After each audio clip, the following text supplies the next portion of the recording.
Hey guys, it's Michelle and welcome back to my channel. So for this week's DIY, we're going to be starting our Halloween series, and in this video we'll be making a Halloween wreath for your front door or your bedroom door or any door really. So for my wreath, I decided to go the cheapest way possible, and I took one of my wire coat hangers and I'm going to bend it into a circle. So there's really no science to this, you just want to start to bend and shape it into a round shape. So because the wire coat hanger is going to be covered in burlap, it does not need to be a perfect circle, and you also have the option, if you're trying to make a smaller wreath, that you can leave the circle just like this and use the hanging part of the hanger to actually hang your wreath. But for mine, I'm hoping for a little bit bigger wreath, so I'm going to untwist the wire coat hanger and make the circle even bigger.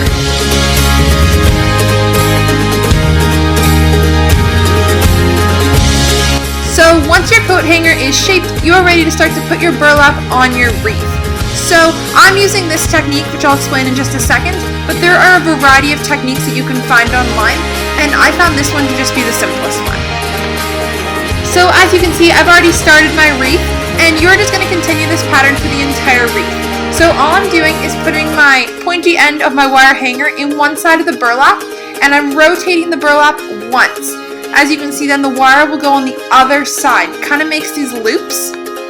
So you can make the little loops that you're creating as tight as you want or as loose as you want. So I only wanted to purchase one roll of burlap, so I decided to make tight loops so I could fill my whole wreath.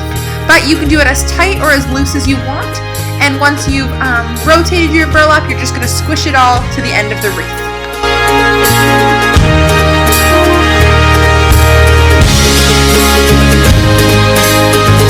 So once you have used all your burlap and you have spread it out and kind of fluffed it out around your wreath, you are complete. So I decided to use one roll of burlap that I purchased from Michael's. So on that roll it had 10 yards. So this is kind of what your wreath looks like with 10 yards of burlap. If you want it to be bigger, you do looser loops and you may need 2 or 3 rolls. So now that I have my wreath kind of fluffed the way I want, I'm just going to be hot gluing the two ends of my wire coat hanger together. So you have two options here. You can use hot glue like I am, or if you have kind of some wire cutters or even tight pliers, you could totally twist the wire together to make it more secure.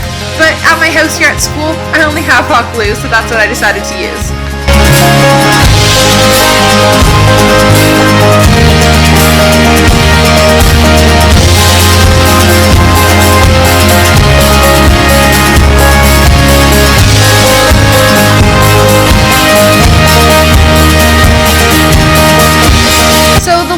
Purchased here are actually from the dollar store, and what they're actually meant for is going in the trunk of your car and just having witches' legs hang out, which is not what I used it for, but I thought I was going to have to make these from hand, so I was super happy when I found these.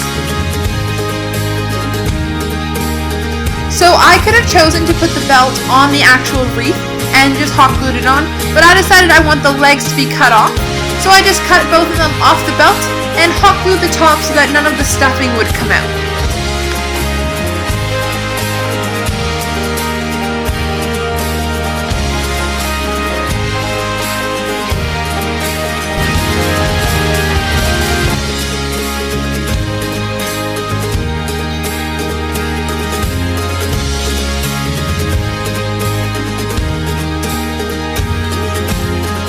Securing the witch's legs to the wreath, I just moved the burlap out of the way and found a spot on the wire that I was going to secure them. So again, you can put these legs on the burlap as well, but I want to reuse this wreath for maybe Christmas and be able to take the legs off quite easily. So I just laid it under the wire, put the hot glue over, and then ended up folding the top of the leg over to make kind of a nice little hold.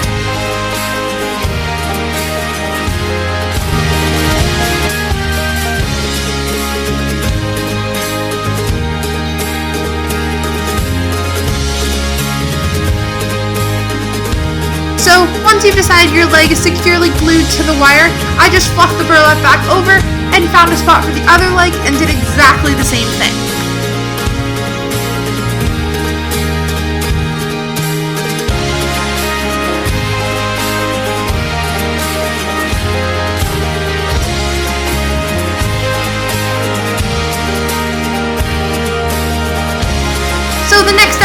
DIY is to put the witch's hat on.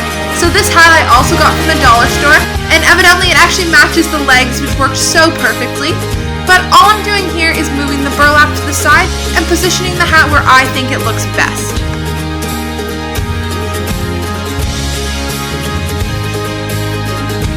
So because I only used one roll of burlap, my wreath isn't very full. So what I did to make it fuller was push the section that's going to be hidden behind the witch's hat to the side, which adds a little bit more fabric. And then the witch's hat will cover it, so you won't be able to see it in the end anyway.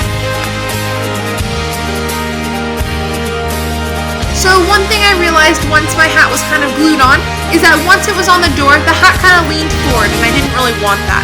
So I decided to use the witch's belt because I had no other use for it, and make a little fold over the wire, and then I hot glued the hat to it. So when it hangs on the door now, the hat is exactly flat up against the door.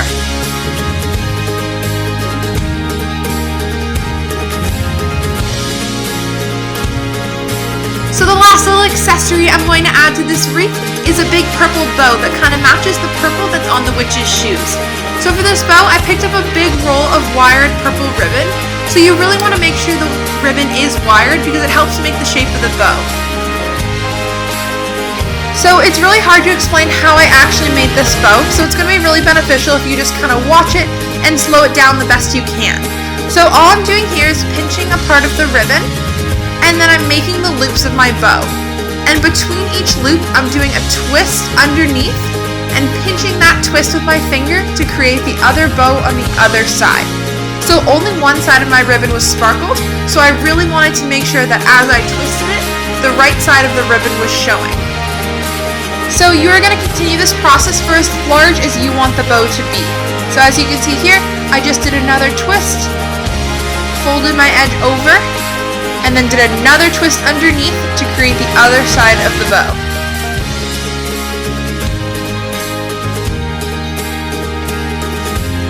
So I've continued my pattern until I've got to this stage, and this is about the size I want my bow. So now I'm going to be creating the tail. So all you're going to do is create 2 bigger loops right at the bottom of your bow, and then continue to pinch and secure them. So when you are done making the bow the size you want, you just need to tie it together. So here I'm using a piece of ribbon that I have kind of lying around my house, but if you have crafting wire, that would be best. So all I'm doing here is tucking it through the middle, and then bringing it around the back to tie a tight knot so that all the loops stay secure.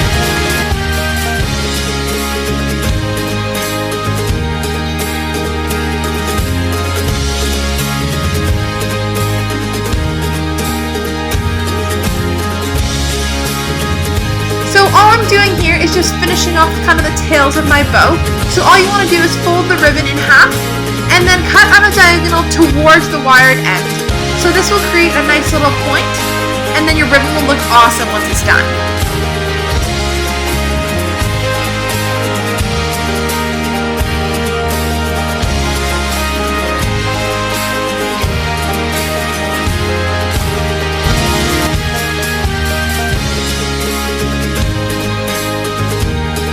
So here's the final product of my wreath hanging on my bedroom door. I absolutely love how it turns out, and my sister, I know, wants it for sure.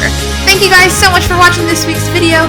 If you enjoyed it, make sure you hit the like button, or even subscribe for more future videos from my Halloween series. Be sure to check me out on Instagram at diyourchellef, as well as the new Twitter I created this week, so follow me on Twitter at diyourchellef as well. I look forward to seeing you guys next week. Bye!